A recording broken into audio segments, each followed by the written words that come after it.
2021. She was way ahead talaga naman. Alam naman natin, walk over yon kung tumakbo siya noon. Kayo ang lumapit sa kanya. Oo, kami ni Bongbong pumunta. Sabi ko, mag-happy birthday tayo. Baka sakali swertehin tayo. Ang daming pumunta sa Davao noon. Lahat nag-o-audition para maging vice.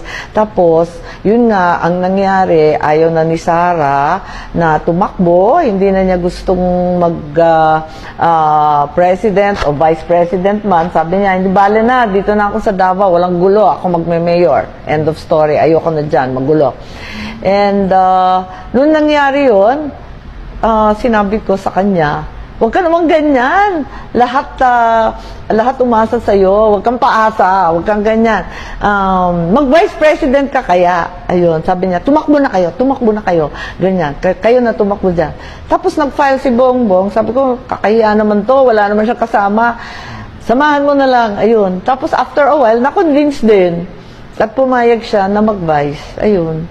Kaya nga nalulungkot ako ngayon dahil may hidwaan na at yun, nag-resign na sa kabinete.